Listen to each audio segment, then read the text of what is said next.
গুলে মাছের দারুণ সুস্বাদু ঝাল রেসিপি আর খেতে অনেক বেশি মজাদার। যারা এই গুলে মাছের ঝালটা খেয়েছো তারা নিশ্চয়ই জানো খেতে কতটা মজাদার।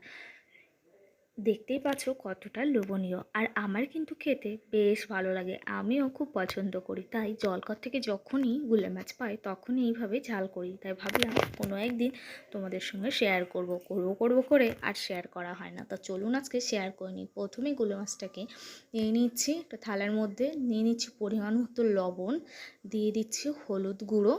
এবার এর মধ্যে অ্যাড করে দিচ্ছি লঙ্কা গুঁড়ো। এটা অপশনাল, আপনারা দিতেও পারেন আবার নাও দিতে পারেন। আমি দিচ্ছি কারণ মাছ ভাজাটা যত টেস্ট হবে ততই কিন্তু ঝাল বানালে ভালো লাগবে। চলুন এবার সব কিছুকে ভালোভাবে মাখিয়ে নিচ্ছি। মাখিয়ে নেওয়া কিন্তু আমার কমপ্লিট হয়ে গেছে। এবার কড়াইয়ের মধ্যে সাদা তেল গরম করতে দিয়েছি। তেলটা গরম হয়ে গেলে একে একে আমি গুলো মাছগুলো দিয়ে দিচ্ছি। দিয়ে 5 থেকে 7 মিনিট ভালোভাবে রান্না করে নেব। দেখতেই পাচ্ছ কিছুটা রান্না হয়ে গেলে আমি কিন্তু এপিট ওপিট ফিরিয়ে দিচ্ছি, মানে এক পিঠ ভাজা হয়ে গেলে আরেক পিঠ ভেজে নেব। ফাইনালি দেখতে পাচ্ছ আমার মাছগুলো ভেজে নেওয়া কিন্তু কমপ্লিট হয়ে গেছে। এরকম একটা পর্যায়ে চলে এলে ভেবে নিতে হবে মাছটা ভাজা হয়ে গেছে। চলুন তাহলে এবার উঠিয়ে নিচ্ছি। উঠিয়ে নেওয়ার অন্যদিকে গুলে মাছের ঝাল বানানোর জন্য প্রথমেই এখানে টমেটো আর পেঁয়াজটাকে কুচি করে নিয়েছি বা কেটে নিয়েছি।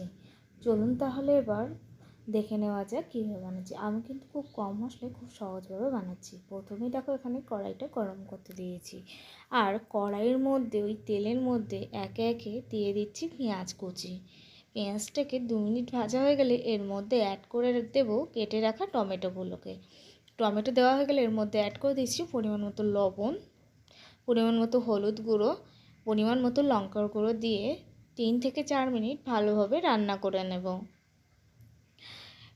নাড়তে নাড়তে এক পর্যায়ে যখন এরকম হয়ে যাবে তখন বুঝে নিতে হবে যে আমার টমেটোটা কিন্তু ভাজা ভাজা হয়ে গেছে। এবার এর মধ্যে অ্যাড করে দিচ্ছি জল।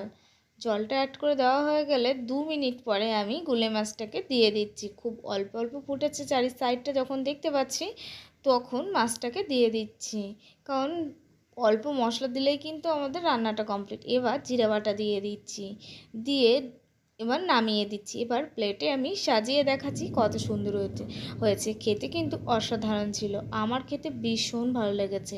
তোমরা কে কে গুলে মাছের ঝাল খেতে পছন্দ করো অবশ্যই আমাকে একটা কমেন্ট করে জানিও। আর যদি ভালো লাগে ইউটিউব চ্যানেলটা অবশ্যই সাবস্ক্রাইব করে পাশে থাকবেন।